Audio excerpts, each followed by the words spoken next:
So we're going to talk about the science of Elite Dangerous now. And Elite Dangerous has presented such a wonderful opportunity to explore what the galaxy, what the science is really like, and to get across all sorts of wonderful elements of it. I mean, people have heard endlessly that we've got a huge galaxy with 400 billion star systems. And, some people have said it should be 300 billion star systems, for example. But the beauty with science is you have to go on the best theories. And if you look at observations of the galaxy and the total mass of it, the figure we came up with was much closer to 400 billion when we tried simulating it. But this is the beauty with science, an exciting thing with science. But the point is you can visit all those systems, as a lot of people have. I find absolutely amazing that it's a tiny fraction of 1% of the star systems have been visited by players. And that's after we've been, more than 18 months now live in the world. The galaxy is so prodigiously big and so full of interesting things yet to be seen by people. The game's been around for a long time. We've got 2.2 coming in not too long now, which obviously we're all excited about. And I think just talking about that, the galaxy, one of the frustrations for me from a science point of view is we haven't done all the things we can do in the science, and we're improving it all the time.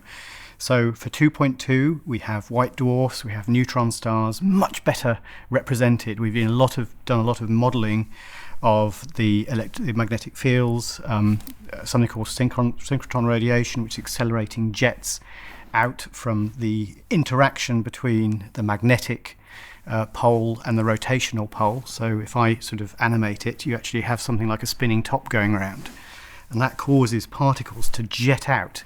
And it looks very different depending on the individual star. And it's trying to get the variation, when you you come out of supercruise, you see the different stars. I actually find white dwarfs quite dangerous because you don't realise just how close you are to them for a few dangerous seconds.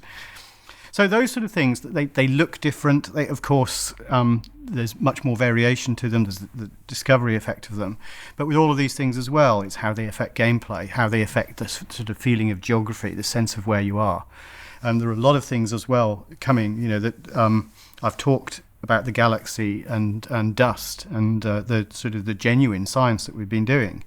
That when we put together the galaxy, it was way too bright. So we've had to add lots and lots of dust, which you can see in the sky as you fly around.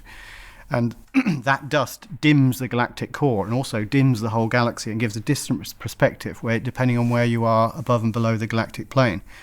But that's a lot more than I think science suggests should be there. So our galaxy is evolving, but it's evolving based on the science, but creates a wonderfully rich backdrop.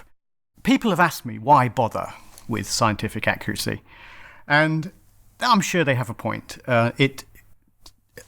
Scientific accuracy really matters to me, but I know it matters to a lot of other people as well. It's like the difference between a fantasy or a fictional story where there's no grounding in reality, or to one where the setting might be the Second World War, or might be it might be some historical event that has meaning, even though elements of it are crafted above that as fiction.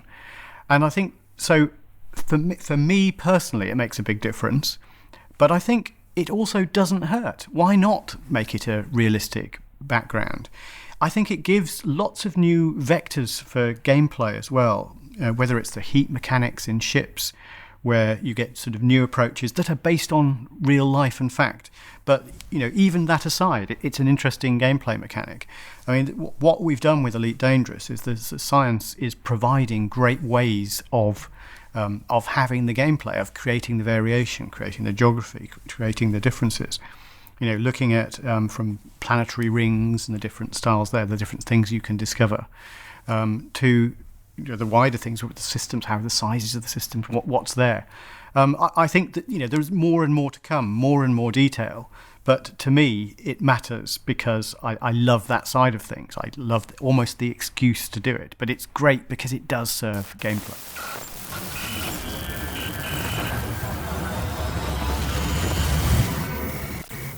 Tectonics is something that we have done some modelling for even in 2.0, but it's improved in 2.1, but is getting much better, and it determines the locations of the volcanism.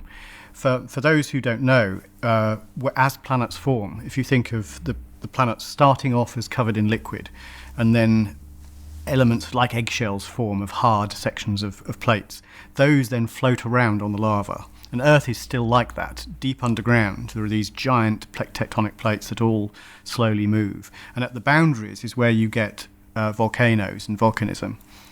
And you get upwellings of lava and all sorts of things. That applies even to really cold planets, except it's not necessarily molten rock. It might be molten CO2, molten water. There are all sorts of different chemistries where the lava might be something like water, which very quickly hardens into ice. And it has different properties, but essentially it's the same sort of thing. They're still volcanoes, it's still volcanism. So they're called geysers and all sorts of other things, because often it jets out into space, and we can see that in our own solar system. But by our modelling, it's actually very, very common. And so those are the sort of things that are coming to 2.2 that you'll see. But those are also the things, as it jets out the water or whatever the substance is, nitrogen, that it carries up other things with it from deep within the planet. And those are the rares that you can discover. So they're not just brought in from outside by meteorites. So lots and lots of fun things to come, very, very exciting with respect to that. In terms of other things, obviously there's much more science to come. Because what we're doing is so vast, we have much more plans for populating things. I've mentioned atmospheres. Obviously, that's something that is on our roadmap to come. And what I've always wanted with these is to do them properly, and to do them essentially in a sensible way that serves the story and the background and the gameplay. One of the things that we always are trying to do is to advance the gameplay and to make sure there are lots of things for different styles of play. I mentioned exploration, combat. It's quite obvious how the science works there. The key thing is, the scanner works by electromagnetic emissions, so basically radiation. And we all radiate. Right now we're radiating heat mostly in the infrared band. And it therefore very, very easy to detect. Spaceships are the same.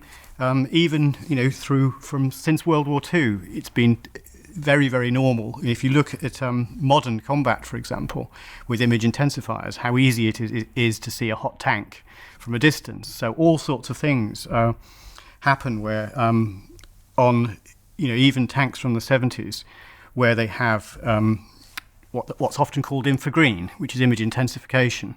There is a button you can press on the trigger of even as late as old as a chieftain, which goes to full infrared, where they have an arc light spotlight which highlights the scene.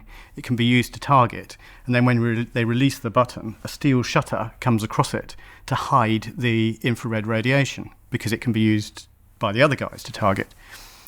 Now, we do the same in Elite Dangerous. We have shutters over the cooling vents. But the cooling vents are really important in space, because you can't easily get rid of heat other than by radiating it. So, this whole stealth mechanic of basically holding your breath, closing the vents and all that sort of thing is very, very effective. So the point with this is we get stealth gameplay from science, if you like. But the point with this is the science is at the root of it and makes the gameplay interesting, makes the gameplay varied, and makes the gameplay different to other games. So I'm really, really proud of what we've done, what the excellent team here at Frontier have done. So I'm sure you're playing with us. If you're just watching these videos for the first time, come and join us. It's great fun. Thank you.